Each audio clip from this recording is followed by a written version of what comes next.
Hey guys, welcome Bryson DeChambeau, who is also the captain of Team Crushers. Welcome, Bryson. Thank you. Glad to be here. Yeah, go ahead.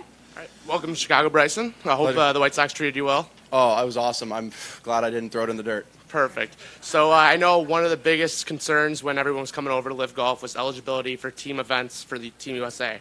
Yep. Some of the biggest people with you, DJ, Brooks, Patrick Reed won't be eligible. Do you feel that Team USA and these tournaments are going to suffer from not having the marketability that you guys bring to the table? I personally think that the team events are only hurting themselves by not allowing us to play, not allowing us to qualify through some capacity in some facet. Hey, Bryson. What's up?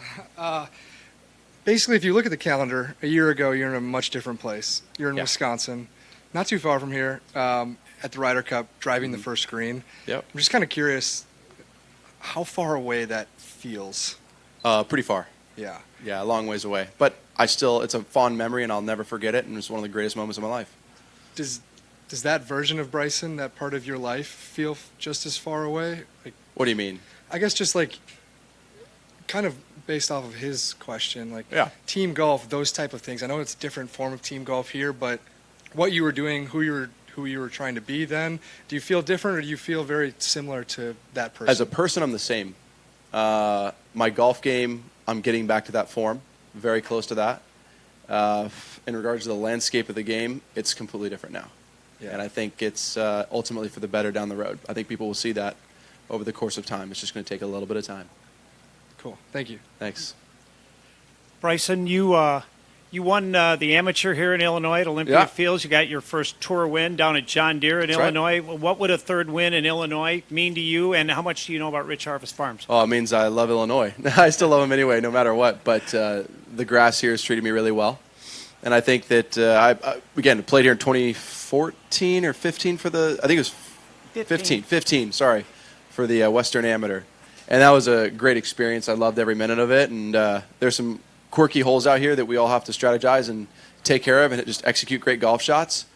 But if you can plot your way around this golf course and give yourself a couple opportunities on par fives, you can shoot pretty low out here. Mm-hmm. You've obviously had a variety of different challenges in your golf career, Yeah. deciding when to turn pro with what was going on at your school, deciding to get bigger and stronger. Yep. Where does the challenge of, if it is one, jump into this tour been in your career? Where does it rank among all the challenges you've faced? Well, I think all the challenges that have happened in the course of my life, even from when I was in high school, junior high, elementary school, they've all been warming up to this moment to make this big decision. This is the biggest decision besides choosing my agent that I've ever made in my entire life. And I couldn't be more happy to be over here. I have no buyer's remorse. I have ultimate respect for the PGA Tour and what they've done for my career, as I've said it from day one. And they've allowed me this opportunity. I have to look back and thank Tiger for this opportunity because he's the one that's ultimately created this. I got to ask you, years back you shared us the story of what you used to do with golf balls to make sure they were in good shape. Are you still doing that? Every tournament. Yep, balancing the golf balls and making sure that they're in the right place when I play. Thank you. Yeah, thank you. Bryson, so this is the last event of 4 in the U.S. before we go back overseas. Yep. Can you talk about the importance of having a global calendar, not only just for your enjoyment, but also for the game of golf? Well, the game of golf is global. That's first and foremost. As I've traveled to Dubai and won overseas and played in the UK and did well this year, you start to realize, and even when I was an amateur in college, I played in the World Amateur in Japan, Australian Masters, Australian Open as an amateur, and you start realizing that the game of golf is not just a small little thing in the States. It's a global game. And I think as I've looked at this opportunity, I've got Honor Bond on the team, I've got Paul Casey on the team. It's great to have international players on the team so we can grow it internationally. That's my goal. There's so many people that don't know this great game and haven't created amazing relationships because of not having access to this great game. And I want to provide that opportunity moving forward. I think that's something that Team Crushers can do, and I think that LIV Golf can do as well, and that's what we're all trying to accomplish. We're trying to expand and grow this to the maximize the opportunity that we have before us. Bryson Chirag Patel over here. Hey. I'm a healthcare and kind of a wellness fitness reporter. Yeah. You've had a significant amount of changes with body strengthening and a lot of different things that you've done in the past. Some injuries also. Yep. Tell me what you're doing from that standpoint right now, currently, and also what's your thoughts on how this tour will affect your longevity moving forward? I think I'll definitely have a longer career because of it, first and foremost. Second off, I think that it allows me the opportunity to prepare and train my body in a way that makes sense for me, where every week I can give it my full, utmost attention. It's not like I'm going to be on the road for 3 or 4 weeks for what I can see for the future and going, man, I'm just worn out. I can't perform. I can't execute. But it's been a journey for me to understand my body and what's going on. My hands have always been kind of a weak point in my body. I had back problems when I was younger, 24. Had to pull out of the Valspar a long time ago because of back issues and just excessive use on my body. And so, one, I think that this allows me to recover a lot better. 2, it allows me to explore different things to enhance my performance in a positive way. That's one of the biggest things for me. We've never had an off season, so I've never known what I could do in 3-4 months with working really hard and eating the right way and taking care of my gut health and my whole gut biome. That's something I'm really interested in, to see how I can reduce as much inflammation as possible as naturally as I can. Thank you. Yeah, thanks. Bryson, how much will you miss not participating in the President's Cup? And also, what do you hope to accomplish with the lawsuit? Well, with the law, that's an ongoing investigation. I cannot comment on that. I'm sorry. I wish I could. But I would say, from a team aspect, it is sad that those governing bodies have not allowed us to be able to qualify. And that's all I can say to that. I mean, I want to play in numerous events on the PGA Tour. It'd be awesome. And that's what LIV Golf has tried to, well, they have allowed us to play on the PGA Tour. It's the PGA Tour barring us from doing so. Will you watch next weekend? Absolutely. It's golf entertainment.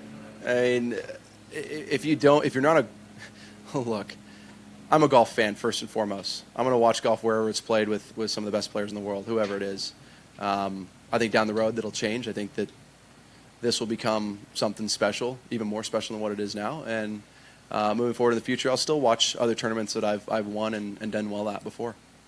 Bryson, on your right, along those lines, when it comes to rankings and majors, is there anything that you guys as players can do or are doing to either lobby the hosts of the majors or talk to LIV officials about tweaking the format and maybe satisfying some of the criteria? We're doing anything and everything to satisfy the criteria of the OWGR. Were you part of those discussions? A lot of the players are part of those discussions. That's why we've all banded together. Can you give us an example of what you guys are doing? I cannot speak on that because I don't want to say. From the player meeting we had, it was very positive. A lot of great conversations back and forth between Peter Dawson, from what I could tell, and from what LIV officials could tell me. And that's all. That's all it is. We're going to get to a conclusion, hopefully here in the coming months, in regards to how this is all going to work out. But yeah, there will be tweaks. There will be adjustments on both ends. It's going to have to be. This has never been done before, and there has to be compromise if we want to work effectively in this ecosystem. Thank you. Yeah. Bryson, a couple of minutes ago, you talked about your appreciation for the PGA Tour, and you saw some of the early blowback before you even made your decision. Are you surprised that there's still this blowback from individuals, debating the merits of each tour? I have a lot of comments on that, but how I can nicely say that, it's like poker. How long can you keep bluffing, right? That's something that, hopefully will get figured out over the course of time. We're here, we're open, we're transparent as well. We know everything that's going on from the social side of things all the way through to, just how the teams are formatted, how next year is going to play out. And what we want to do to generate revenue. That's our whole goal and our plan. I'm not going to speak all on that because it's not my position to do so as of yet. But with the landscape and the way that things are going, I hope one day we can come to a compromise. I would love nothing more than that. It'd be fun to have like what football is doing, AFC, NFC, come to a Super Bowl sort of thing, kind of like what we could potentially do. And do you also feel an impact has already been made by some of the adjustments the PGA Tour has already made for next year? Yeah, I think that the $500,000 for each player is no small sum of cash, and something that we've been asking. And Phil Mickelson, from what I talked to him about, again, this is hearsay, but from what I talked to him about, he had been lobbying for that for a long time. I'm talking 10 to 15 years. And so it's not on just our end. What we're looking at is a way where whenever there's disruption in the world, no matter what it is, in the end it's always a net positive. Whether we learn from it or something, you got Apple that's here, then Google comes about. It's just you're always increasing technology in a free market and ideas and intellectual thought processes that allow people to grow and move in a way that's really positive, I think, for the whole ecosystem of the game of golf. So, and what I'm saying is that in a year or two, you're going to see a lot of positive change for professional golf. These kids coming out of college, they have no idea how much money they're about to make. Nice. This question is for. Oh boy, here we go. This question is nice. This question is for Bryson. A lot of fans have been calling you their thick king, and by fans I mean myself. Could you speak on that? Well, I think I'm just trying to look after what you've presented here today. I'm trying to go after your look now.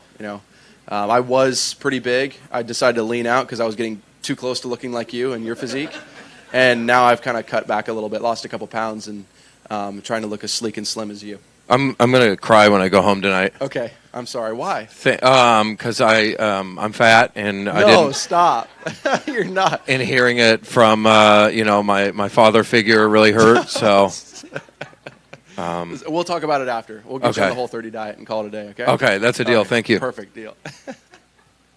On a more serious note, this is, Jake from Country Club Adjacent. Okay. Since starting the long drive competitions, you actually haven't won yet on tour. Have you ever thought about just swinging slower? Yeah, definitely. I thought about shortening my clubs a lot. Hold up, I got my phone going off. I have no idea what's more going on. important, No, for sure. not at all. On a serious note, yeah, I mean, I haven't. What is my phone doing? Is that my phone again? I don't know. On a serious note, though, I haven't won. I mean, look, I've won the U.S. Open and the Arnold Palmer, and I played long drive last year at a long drive event. Yeah, I haven't done well, but it's mainly because of a hand injury, and I think that over the course of time, I'm going to get back to that winning form. It's taken a little bit longer than I thought.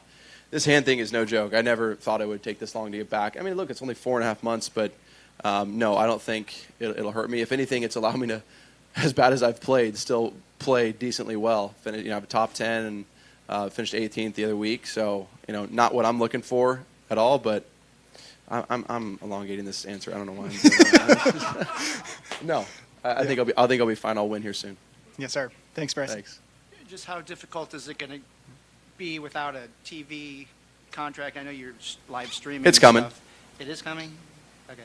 But just growing the sport with all the controversy. This is over beta. the Saudis. This is a beta test, and that's what people, I think, forget, is that we're only just starting, and we're trying to present this to anybody and everybody that wants to be a part of it.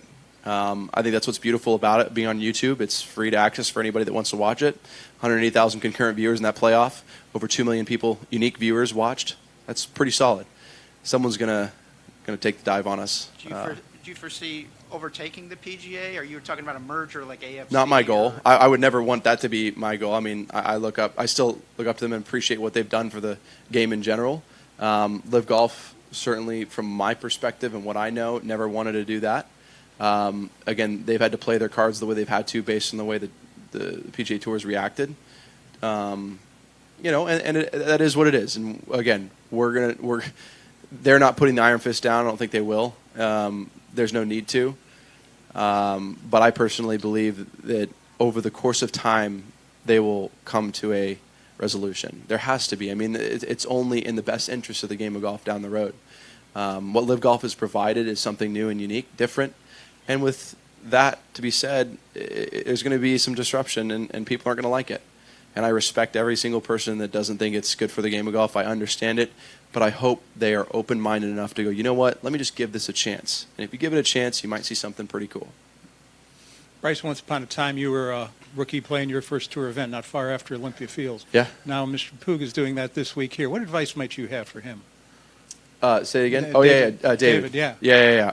Well, the first and foremost thing is be patient. Like, it takes a long time to really get a good understanding of how to be a professional golfer and stay up at the top. I was in the top 10 for, 3 or 4 years, and it's not easy. And you got to learn a lot in the game, and it takes a bit of time. So don't rush anything. Be as patient as possible when it comes to enduring tough times. I missed 14 cuts in a row one year, on tour, and you got to learn every single week. I think that over the course of time, he'll be a great fit, and he'll see the fruits of his hard work coming pretty quickly if he just is patient. What's the biggest thing you learned your first week as a pro? My first week as a pro, you can make a lot of money, even back then. You can do that. But honestly, the thing I learned the most was how difficult it is. I mean, everybody talks about LIV Golf, how there's no competition. It's the complete opposite. I mean, you're not only fighting for yourself, but you're fighting for your team. Last week, in Boston, was a great example. I was nowhere near the lead, and my team was in 3rd place with the last 5 holes to play. And our whole team knew it. And I don't know what it was, but we all knew we had to birdie in coming down the stretch. And that was the same. I had the same nerves then as trying to win a golf tournament. It was the same feeling. So from my perspective, the competition piece is only going to get stronger and better, and it's going to get more intense as the years go on. Thank you.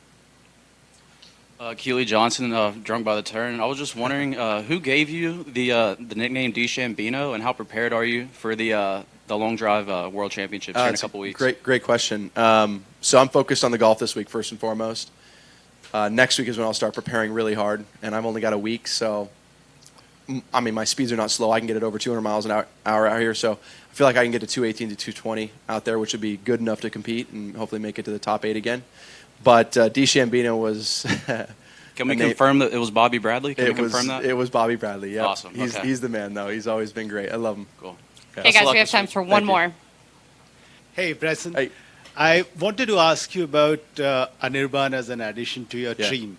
Yeah. What does he bring? I mean, I know he brought in a lot of money in the first tournament itself, but He did. apart from that, He did. what has he meant to the team? Wisdom.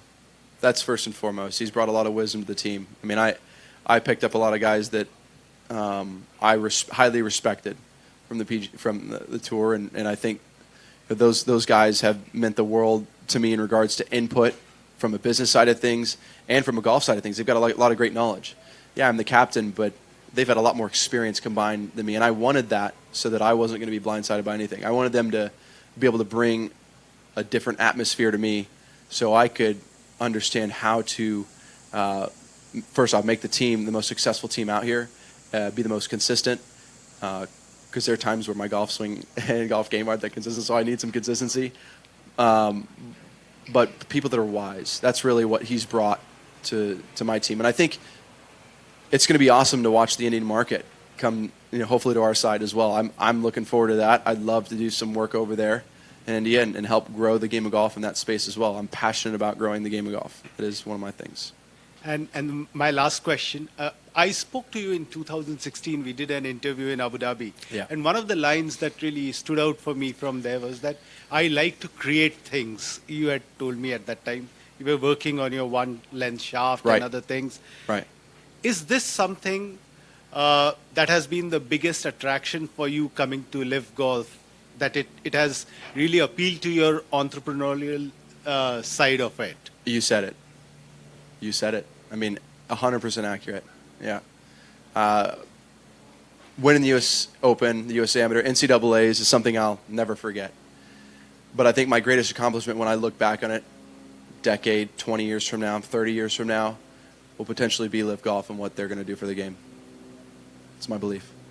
Great. Thank you so much, Bryson. Good luck Thank this you. week. Thanks, guys.